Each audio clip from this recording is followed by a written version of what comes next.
Assalamualaikum warahmatullahi wabarakatuh.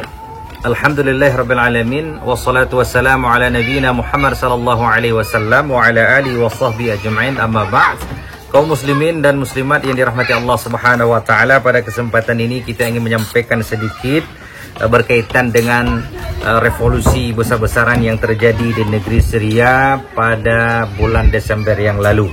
Ternyata kemarin terjadi sebuah ketenangan yang begitu menyejukkan di negeri Syria setelah pergolakan revolusi yang begitu dahsyat, dan ketenangan yang terjadi di negeri Syria kemarin itu karena seluruh rakyat Syria pendukung revolusi menyambut seorang ulama besar sebagai tokoh penting dan tokoh utama di balik pergerakan revolusi. Jadi beberapa hari setelah revolusi, yang nampak ke permukaan media adalah pimpinan oposisi yang bernama Ahmad Syariah. Namun secara agama, secara semangat dan spirit dakwah, ternyata di belakang revolusi Syria yang terjadi beberapa hari yang lalu ada tokoh ulama yang sangat berpengaruh yang disambut kemarin oleh seluruh rakyat Syria. Beliau adalah Syekh Usamah Abdul Karim Ar-Rifai, seorang ulama besar yang dilahirkan pada tahun 1944, dan beliau dipercayakan oleh kelompok oposisi Syria sebagai mufti negeri Syria dan sebagai Raisul Majlisil Islami As-Suri dan sebagai pimpinan Ikatan Ulama Negeri Syam. Jadi beliau adalah seorang ulama yang semenjak masa mudanya itu sudah melakukan perlawanan, sudah melakukan pergerakan, sudah memulai bergerak untuk mengkritisi pemerintahan Syria pada saat itu yang dipimpin oleh ayah Bashar al-Assad, yaitu Hafiz al-Assad.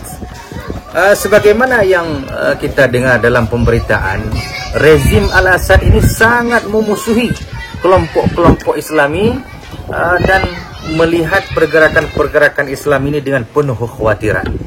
Jadi Syekh Usamah Abdul Karim Ar-Rifai ini karena dituduh dekat dengan kelompok Islam Ikhwanul Muslimin yang berkembang di Mesir, akhirnya pergerakan dakwah beliau, majlis ta'lim beliau, kemudian dan bahkan jadwal khutbah beliau itu dibaikot oleh ayah Bashar Assad yang pada saat itu memimpin negeri Syria, dan beliau diusir daripada negeri Syria sehingga beliau pergi ke Arab Saudi dan menetap di kota Madinah Al-Munawwarah pada tahun 1981. Kemudian setelah 10 tahun Syekh Usamah menetap di pengasingannya di Madinah Al-Munawwarah, pada tahun 1993 beliau diizinkan untuk kembali ke negeri Syria oleh Bashar al-Assad, dan diizinkan kembali untuk menyampaikan dakwahnya, mengisi majlis ta'lim, daurah dan lain sebagainya. Dan pada suatu kesempatan beliau menjadi khatib di salah satu masjid besar di negeri Syria dan dihadiri oleh Bashar al-Assad. Setelah salat Jumat, Bashar al-Assad meminta waktu untuk bertemu dengan Syekh Usamah, yang mana pertemuan seorang presiden dengan ulama besar ini dianggap sebuah momen penting untuk menyejukkan suasana pada saat itu. Namun sidang jamaah yang dirahmati Allah subhanahu wa ta'ala, Syekh Usamah tidak menerima kezaliman yang dilakukan oleh rezim al-Assad, daripada pembantaian, pembunuhan, pemerkosaan, perpecahan di antara rakyat Syria. Namun beliau tetap berpendirian teguh di dalam menegakkan kebenaran yang berlandaskan nilai-nilai keislaman. Seruan untuk memperbaiki negeri itu adalah slogan utama yang dikumandangkan oleh Syekh Abdul Karim Ar-Rifai. Jadi pada tanggal 27 Agustus tahun 2011 terjadilah sebuah peristiwa yang sangat-sangat memilukan, di mana serangan pihak keamanan rezim Assad menyerang jamaah salat tahajud di Masjid Syekh Abdul Karim Ar-Rifai. Seluruh jamaah yang melaksanakan salat tahajud, kemudian yang ikut di dalam seruan demo besar-besaran pada tahun 2011 tersebut itu diserang oleh rezim Al-Assad. Serangan ini tidak terkecuali menimpa Syekh Usama Abdul Karim Ar-Rifai, sehingga membuat kepala beliau dan seluruh anggota tubuh beliau itu mengalami cacat yang luar biasa, sehingga beliau harus dirawat di rumah sakit Al-Andalus di kota Dimashq. Akibat daripada perlawanan yang beliau gerakkan bersama seluruh jamaahnya pada tahun 2011 itu, akhirnya rezim Al-Assad memutuskan untuk melarang Syekh Usama melakukan pengajian, naik ke mimbar, dan bahkan beliau kembali diasingkan dan diusir dari negeri Syria. Dan pada pengusiran yang kedua ini, pertama sekali beliau pergi dan menetap ke Mesir, lalu kemudian beliau pindah ke Istanbul, Turki, dan menetap di sana sampai pada hari kemarin beliau keluar dari Turki dan kembali ke negerinya, negeri Syria, setelah pasukan revolusi pembebasan negeri Syam berhasil menumbangkan rezim Bashar al-Assad.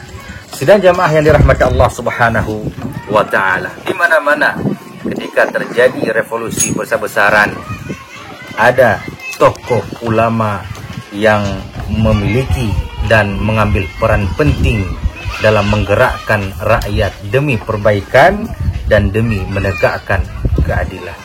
Maka oleh sebab itu, tegaknya sebuah negeri ketika umara dan ulama bergandengan tangan, dan hancurnya sebuah negeri ketika ulama dikriminalisasikan oleh umara.